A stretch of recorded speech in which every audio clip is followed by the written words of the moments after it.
Make sure I'm muted everywhere so I don't get no weird echo thing. But yeah, so people are doing RPG a day, and I really didn't do RPG day uh, last year or the year before. Um, because things have been kind of chaotic, but I seem to have some time today, and I have time periodically throughout the week. But I really would rather be playing games than talking about playing games. So while I have the time now, I'm going to try to run through all 31 questions of RPG a Day 2017. And I have some coffee with me. Hopefully that's enough to help me clear my thoughts. Question number 1. What published RPG do you wish you were playing right now? I am incredibly biased because I created an RPG, the Saturday Morning Tabletop RPG, and that's what I've been playing. And that's what I want to be playing right now. I created it and I made it a system that I'd love to run and love even more to be actually playing. Everything in there is something that I like. Moving on, because there's a lot of questions. Question number 2. What is an RPG you would like to see published? Again, I'm really biased. There's Kirillith. I'm not done with Kirillith. I've reinvented it a few times. Kirillith, The Age of Darkness, and from a point of inspiration, Port Noir. They haven't been doing too much work on it. They have Subari, and I've been helping out a little bit on Subari and stuff. But as far as all of their projects, my personal favorite is Port Noir, and I would love to see that published the most. Number 3. How do you find out about new RPGs? Well, I have a healthy or maybe unhealthy amount of curiosity. Very inquisitive person, and I like to find out about new RPGs. Usually on my own, and most recently, joining several online communities that I'm a part of. Through the online communities, posting about them and YouTube channels about how to play them, I find out a lot about a bunch of new RPGs. And I usually don't limit myself, but I've got too many of them right now to read up on. So I've been slowing down my acquisition of brand new RPGs. Number 4. Which RPG have you played the most since August 2016? That is, without a doubt, Saturday Morning Tabletop. Again, I've developed it. I published it on DriveThruRPG. I run tons of playtests and actual games. I have on my YouTube channel. You can see the Hero School games, the one-shots that I've run. I've been playing the hell out of it. Again, because I made it, and I like what I made, so I've been doing what I liked.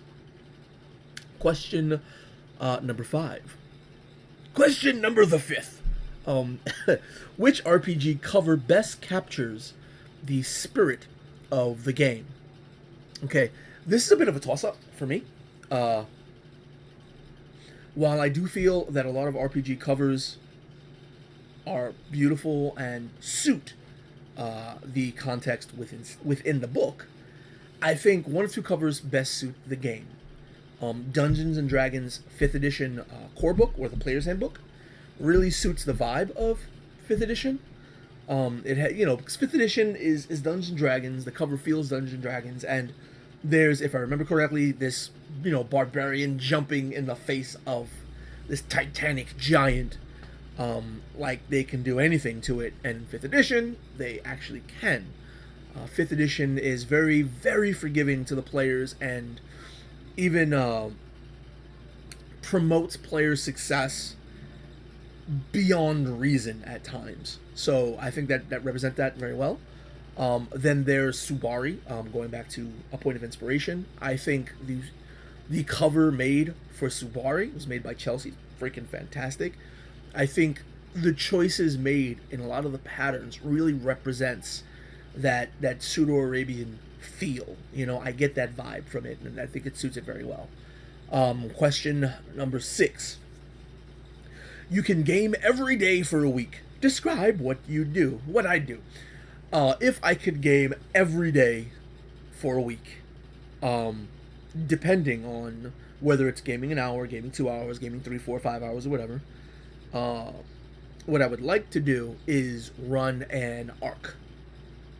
You know, an arc with a finite end, or at least a semi-finite end, and just let the players play, and play. I'm not good with one-shots. I don't feel good with one-shots because I'm a very sandbox-oriented GM. I love to create worlds that can be explored, so I would have a world that can be explored while still trying to maintain on the rails. You know, that there's a very specific story involved and a very specific end that needs to be met. That's what I would do if I could run games every day for a week. I would love to just run a contigual arc every day of the week. Question number 7. Describe what was your most impactful RPG session. That's a weird question. Impactful in what way? Impactful to the session, impactful to the character, or impactful to the people involved? Earlier today, I did do a video over on AppTab where I had remembered the most gruesome, just really messed up death I've ever witnessed, because it's happened to me, where my character was basically killed narratively and also unfairly by the GM for rolling a 1 on a attack. Now, that wasn't necessarily impactful, but I think the impactful portion was when he felt bad, or at least a little bit bad, not too bad, because he said I could have my character back, but the character would be forever scarred, have burn marks throughout the entirety of their body, and be missing their right arm. And I said, sure. Like, it, you know, I did it as if it was nothing. I was fine with it. And I think that was impactful to the gaming group. Having someone that's just able to, you know, keep going. In that same note, I also had an impactful session where, oh wow, this is going to be a long answer. A lot of things. There was a time where we were playing the City of the Dead, 2 times in that game, in that campaign. We were playing the City of the Dead. I was playing a dwarven Scion rogue build back in 3 days of Dungeons and Dragons, and we were beaten up. We were robbed of everything we had. So I had a character who required weapons to really fight. They you know, unarmed damage back in 3 days. You did 1 point of damage. If you weren't proficient every time you attacked, the enemy got an attack of opportunity against you. If you were not proficient with attacking unarmed. And the other player that I was playing with was a monk, so they were perfectly fine being. They could have been stripped naked and still kicked ass. They're a monk, right? But I think the impactful thing was to the group and to the story was when my dwarf, who needed weapons. All right, granted, I was a Scion, but at the time, I was a Scion who didn't have the kind of powers that I could project damage outwards. I had powers that just affected me, that allowed me to heal or mitigate damage or have you know, some additional senses reaching outwards. And I wasn't very high level Scion. I was like level 1 Scion, level 1 Rogue, and like level 2 Barbarian. No, I wasn't any Rogue at that time. I was level 2 Barbarian and level 1 Rogue at the time that happened, because it was very early on in the game. I just decided to charge the armies of the dead, fight them unarmed, take whatever damage was incoming, and I said I'd take the thigh bone of one of these skeletons, and I started fighting with the thigh bone until I fought skeletons that had rusty weapons, destroyed one, took his rusty weapon, and fought with the rusty weapons, until I fought a skeleton that had good weapons, killed those things, fought with the good weapons, and yada yada yada, you know, progressively throughout the entirety of that game. Later on in that game, the Savage Species book for 3.5 was released. and I wanted to play. No, that wasn't the impactful part. That was the reward I got afterwards. So let's skip that. There was a point in the game that the GM wanted to prepare for. At the center of the city of the dead was a tower that held a great and powerful mage. A mage able to give a single wish to whoever reached that tower. So in preparation, the GM asked us to tell him what we would wish for. We could get anything from any book. He started handing out the books. Everybody was looking, like the Horns of Valhalla or whatever it was called, the Deck of Many Things. Like they were trying to get the best magical items that they could. And I'm sitting there at the table and I'm just drawing. And the GM asks me, grab a book, look for what you want to wish for. And I told him I already know what I want to wish for.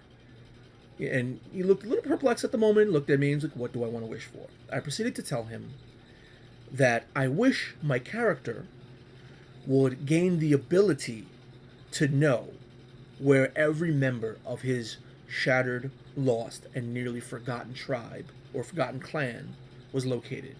Because it was part of my character's backstory that his clan was betrayed and scattered amongst the four winds, as it were.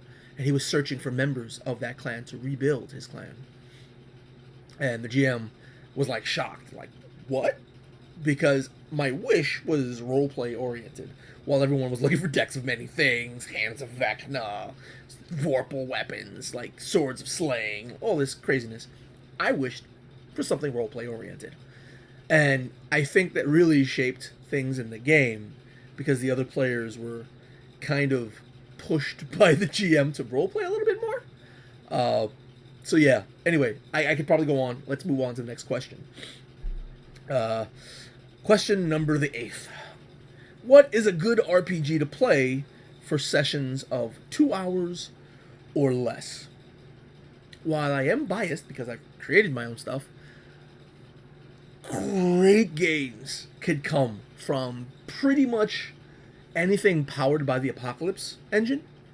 Dungeon World, Apocalypse World. Well, I haven't played Apocalypse World. I have played and run Dungeon World, Masks. You could just slot yourself in. There's a ton of improv involved. There's not really much building of character building is really fast, so you can get a nice quick session in. In addition, Lasers and Feelings. I have never played Lasers and Feelings, but A Point of Inspiration has a few hacks for lasers and feelings, and I've gotten some pretty fun sessions out of those hacks. There's even less involved in character building, and it is 90 to 99% roleplay. There are 1 or 2 pages for mechanics, and that's it. It's quick, it's simple. You get in, you get out. Unfortunately, the hacks, I don't see any real progressive long-term play coming out of it, but it's great for one-shots, great for short sessions.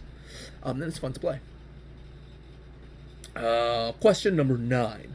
What is a good RPG to play for about 10 sessions?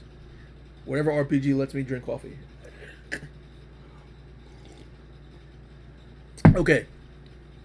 What is a good RPG for about 10 sessions? Here, I get to be biased again. Saturday morning tabletop is good for extended play. There's a mechanic involved within Saturday morning tabletop where players never die. It's part of the game. Also, your evildoers, the enemies in the game, have a mechanic where they could live another day. So you can have reoccurring enemies. The players can be beaten to a pulp and still survive, and very forgiving. You can keep a session going without necessarily having to worry about total party wiping or having your bad guy, hey, I'm the bad guy. I've arrived to show that, unveil myself as the main antagonist of this story, and somebody just goes, kills your main bad guy, and your entire story falls apart in the first 2 sessions. It's not that type of game. So yeah, that'd be a good one for 10 sessions. Blades in the Dark is another great one for extended play because you're building, you're building something that's other than you. Traveler is another one that's good for multiple sessions of play. Good God. I'm gonna stop. I could go on. I'll stop and move on to the next question. Question number 10. Where do you go for RPG reviews? I mostly source the community. I like to see what their ideas about an RPG, how they play RPGs, the games that are shown on Twitch and on YouTube, to see how they're played. And if they look fun, I tend to buy them without knowing necessarily whether or not I will play them, so that I could read them and get a deeper understanding of the mechanics behind what's being shown to us. And I love to talk about mechanics and talk about games. So again, it's about the community, more than anything else.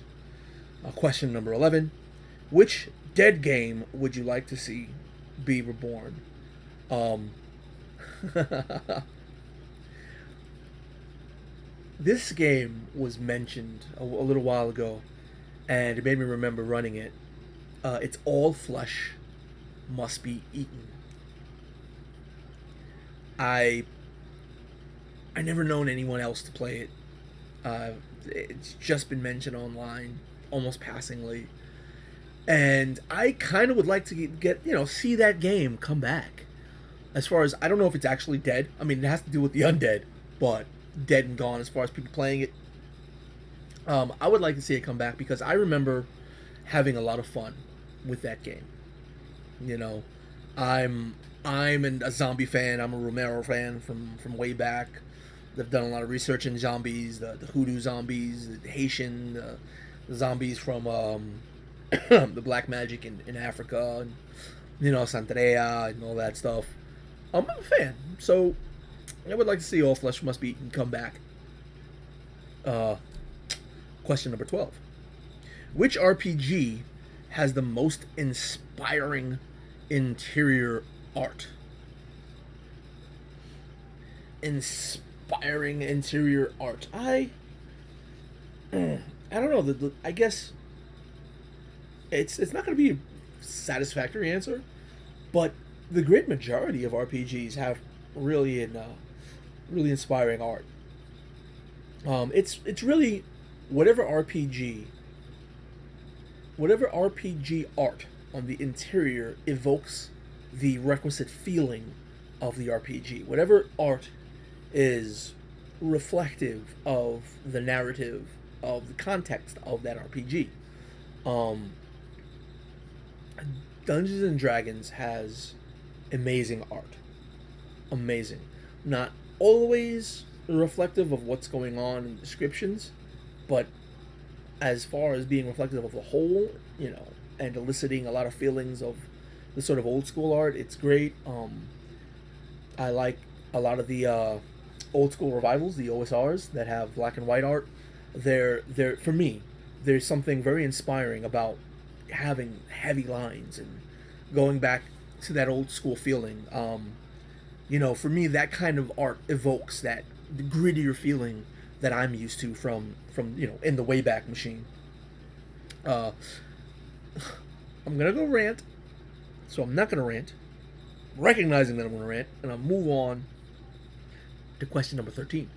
Question number 13 is: describe a game experience that changed how you play. Good God. Changed how I play. I don't want to answer in the way I want to answer because it might be another question on here that is asked of that.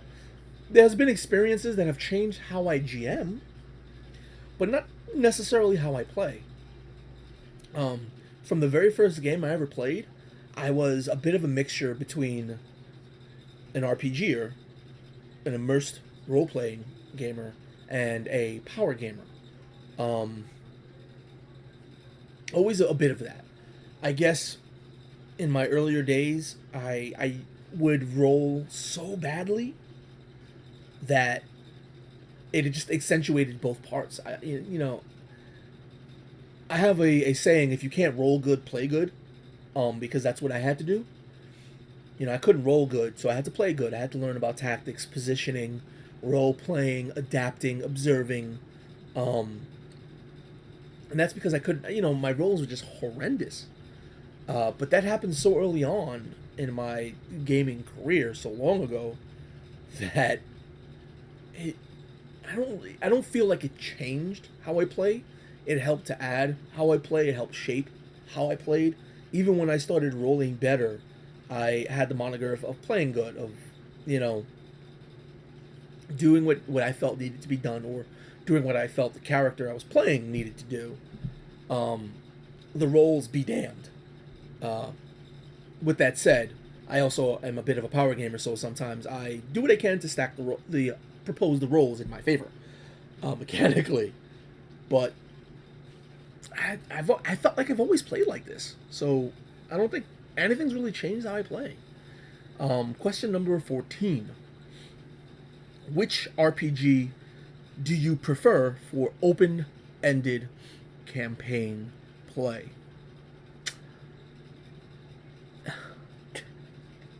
I'm incredibly biased. Open-ended campaign play, I prefer Saturday Morning Tabletop.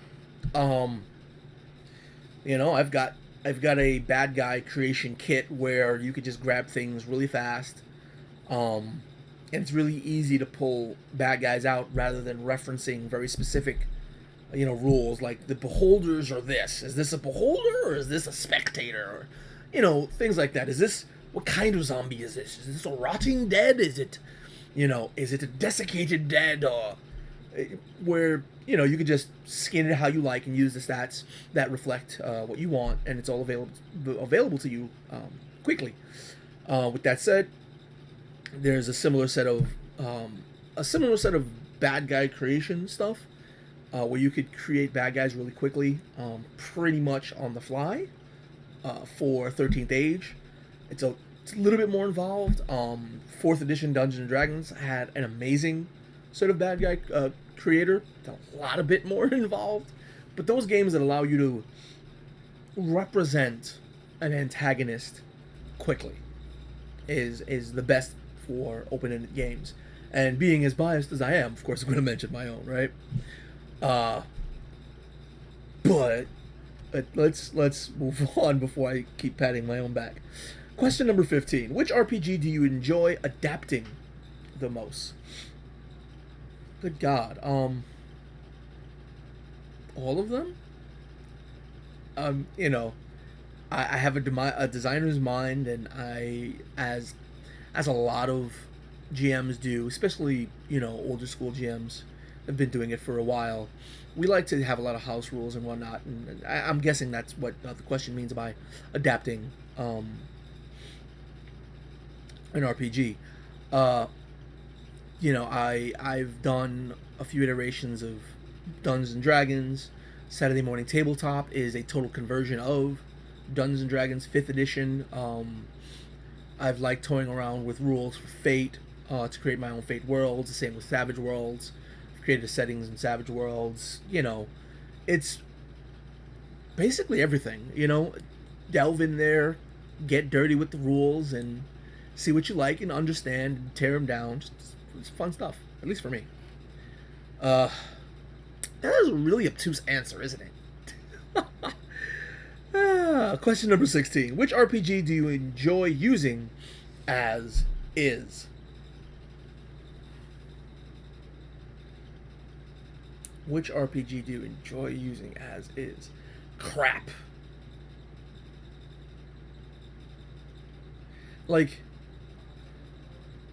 I enjoy using Saturday Morning Tabletop as is, but that's the one I adapted the most. I wrote it, so I don't think that really counts. I guess. See, I've only ran one game of Masks, but I think Masks is written in such a way that it's really elegant, and I think it's written in a way that promotes a specific play style, where if you screw around with that play style, you take away from the game rather than adding to it. So I think maybe Masks might be the answer to that. But yeah, if I'm allowed to remain biased, it's Saturday Morning Tabletop. If not, Masks or maybe Dungeon World. Question number 17: Which RPG have you owned the longest, but not played? Good God. I don't know which one I've owned the longest, but I've got. Oh, jeez. I've got Tephra. Haven't played Tephra. I've got Savage Kingdoms. Haven't played Savage Kingdoms. I've got The Strange. Haven't played The Strange. I've got a lot of them. And I've had a lot of them for quite a bit of time. As a matter of fact, I've had Masks for a very long time, and only within like what was it, 2 months ago or a month ago I played it. Ran it actually. I never played it. Oh, the question is, but not played. I wonder if you should count GMing, because I've got a ton of systems that I've GM'd for that I've never, ever, ever played. But yeah, a lot. A freaking lot. Question number 18. Which RPG have you played the most in your life? Dungeons and Dragons. I cut my teeth on Advanced Dungeons and Dragons, AD&D back in the day, which became Dungeons and Dragons 3rd edition, which became 3.5, which then had a 4th edition release. And I'm just lumping in GMing with playing. 4th edition Dungeons and Dragons, and finally 5th edition Dungeons and Dragons, which is the current iteration of the D&D line. I have been playing this freaking game for decades. If we're not talking about editions specifically, Dungeons and Dragons 3.0 is the one where I have gamed in the longest. I have gamed in there the longest. Question number 19. Which RPG features the best writing? The best writing in what way? Best creative writing? The best mechanical writing? I don't know. You know, I like different aspects of writing from different ones. So again, this is one of those answers that are probably going to be way too obtuse. But like, again, I'm biased, right? I love my own writing in my RPG because, you know, the mechanical writing is fairly sound, and it's a very playful style, which elicits giggles when read, whether to yourself or out loud.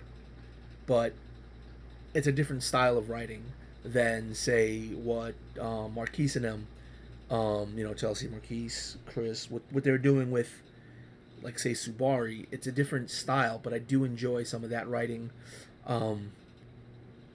Chepe has been writing things for like ever, and I love the way he writes. If only he would release a freaking RPG system, that would be amazing. But you know, Masks has some fun writing that I enjoy. Features the best writing. You know, I can't say, really. You're not gonna like this answer. I can't say which features the best, because there is no best. There are great pieces of work, but there is no best. Not in my opinion. Question number 20. What is the best source for how to print RPGs? I don't know. I guess Drive-Thru RPG. It's where I go a lot. And I get digital RPGs, so it's not really like I have to worry about them being in or out of print. It's just a digital download. So, there you go. Question number 21. Which RPG does the most with the least words? Dungeon World. Don't say Fate. Fate doesn't count. I'll tell you why Fate doesn't count. Because they leave things way too open-ended in their description, and it's difficult to understand what they're talking about. So it takes quite a few number of read-throughs and whatnot. I'd say Dungeon World. Dungeon World, Masks, Powered by the Apocalypse stuff. They have very little words in comparison to some certain systems, and They get their meaning and their feeling and their vibe across really well. If you were to go to the laser and feeling hacks, the one-page RPGs, it's, well, they say one page if you count both sides of a page for some of them, but 1 to 2 pages get a certain feeling across fairly well. It's a lot of potential, and they're setting up the potential, the feeling, and that potential. So that's a lot of good stuff too. But I'm fucking sticking with Dungeon World. Moving right along. Question number 22nd. Which RPGs are the easiest for you to run? Did I say Dungeon World already? For me, Saturday Morning Tabletop is really easy for me to run because I comprehend everything in there better because I wrote it. So it's really easy for me to run. It has toolkits for players and for GMs to,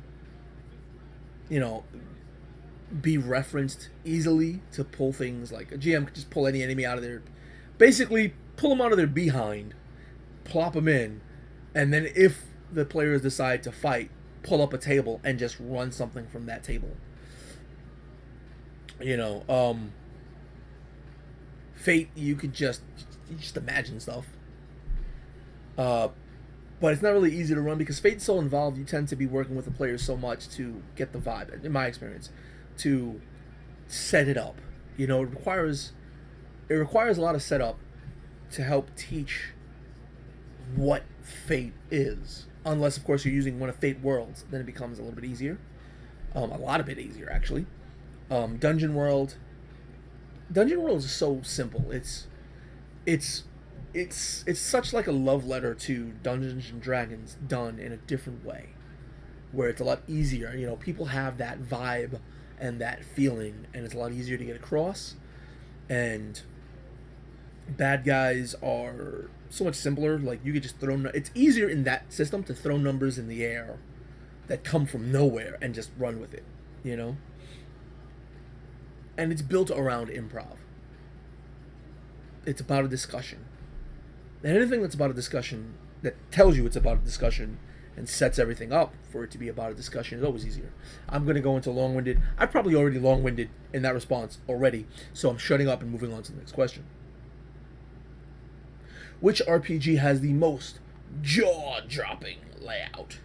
Jaw-dropping? I'm jaded in this because for me, while there has been some really good ones, I think Numenera, and by extension Cypher System and Strange, they have really good layouts.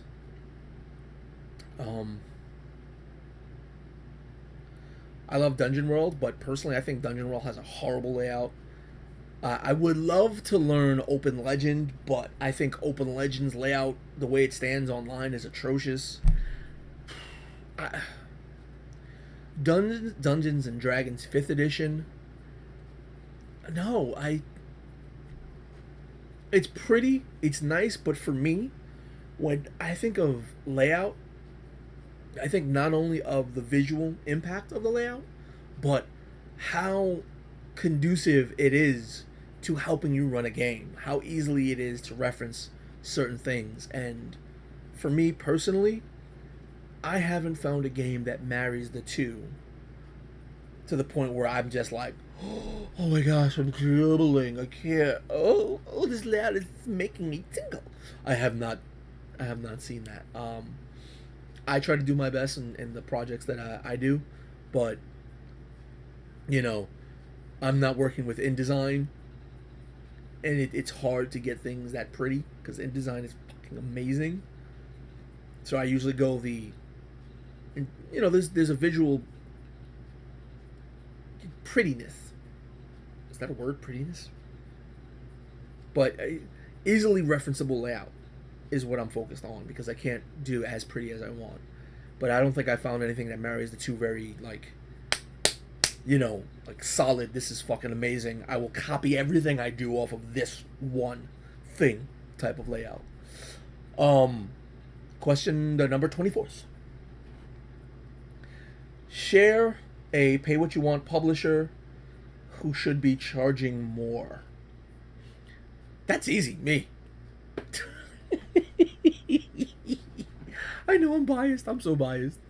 Um, if you go to drive through RPG, .com slash infinite roleplay, or just search for infinite roleplay on drive through RPG, I've got a lot of things on there that are pay what you want. A ton of things. The majority of everything I have on there is pay what you want, and I've got game aids, maps. I've got a pay what you want version of Saturday Morning Tabletop that teaches you how to play the game.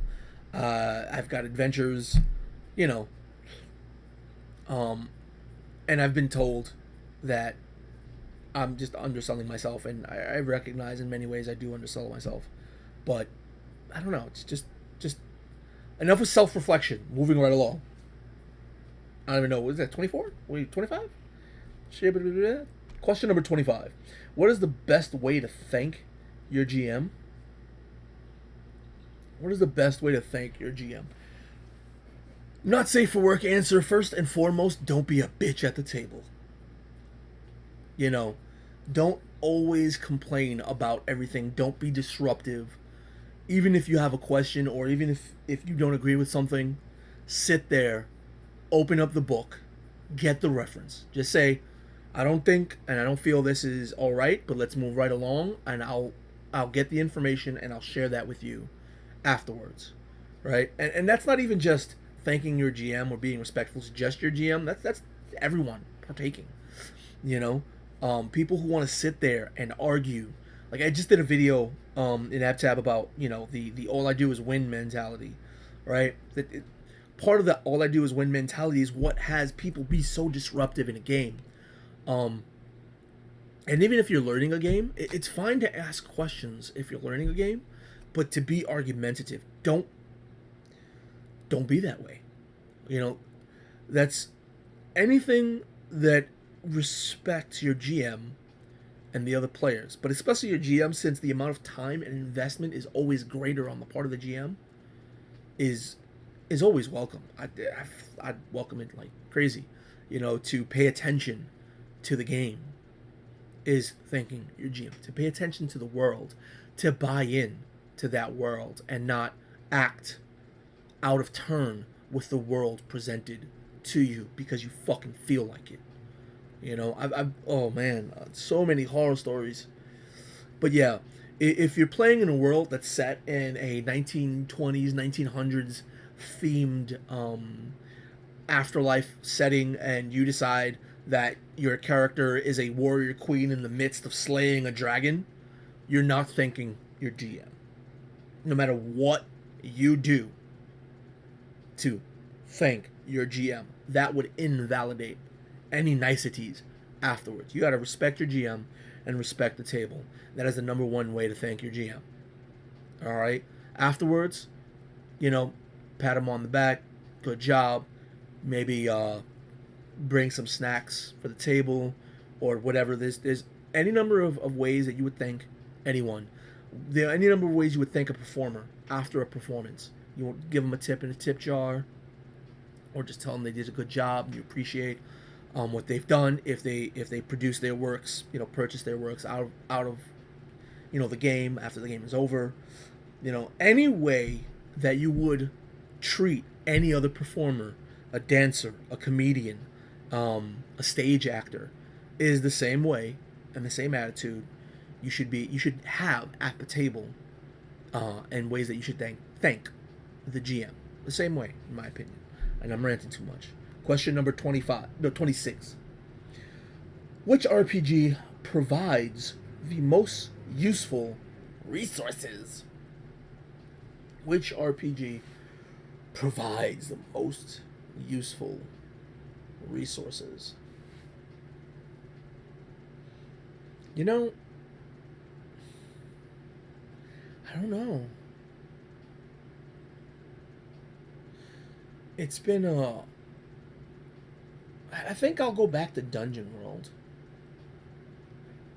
because as a product as a whole, Dungeon World feels like almost an instructional manual that is disguised as an RPG. You know, it's set up in such a way that really promotes a, one of the best ways to play a game. You know, to role play.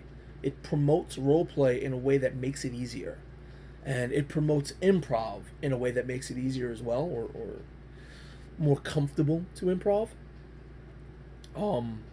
So the way that that's structured, I think, is the most useful resource for people getting into RPGs.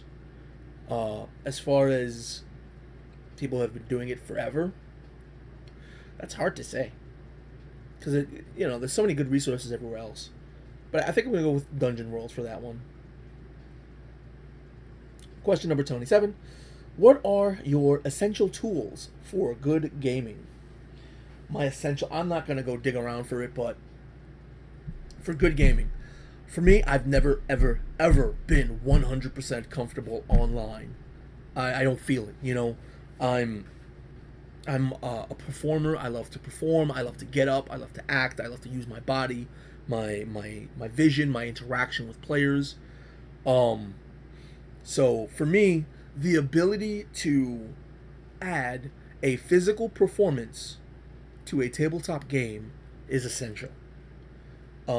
In addition to that, having game aids that alleviate the stresses of referencing rules in a game are essential. Such as GM screens, or just papers with the rules that you want to use, or the rules which are most questioned during a game, are essential. Pen and paper to take notes, of course, essential. And for someone like me, I'm a terrain guy.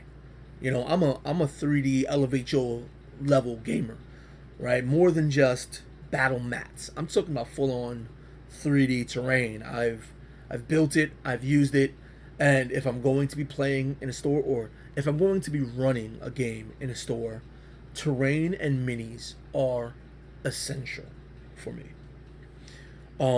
Question number 27. Oh, that was question number 20. Question number 28. What film or series is the biggest source of quotes in your group? I'm old. I'm old, and I game with some, gamers advanced in age. We have a higher level than most. It's so much, so much. They come from everywhere. We're not supposed to be here, right? This is some pretty shit, man. They've been used in games. Quotes from songs have been used in games, comic books, TV series, movies, just all over the place. All over the place. Again, another obtuse answer, but it is what it is, What was it, 29 up to? 29. What has been the best run RPG Kickstarter you have backed? I should be more into Kickstarter. I'm not. I can't. The best run Kickstarter that I've backed was a board game, not an RPG. The best RPG Kickstarter, I don't know. I can't really consider myself backing some of them because, I don't have as much money as I could have. I've got 2 kids, so whatever money I get usually goes to my babies. But I guess the answer would be not an RPG. It'd be Zombicide. Zombicide. Which, if you go back to the previous question about essential game aids, I'm gonna shut up. I can't shut up. I got more questions. I've got 3 more questions? 2 more. No. 1, 2, 3. 29. No, that was 29. I got 2 more questions. 30. What is the best RPG genre mashup you would most like to see?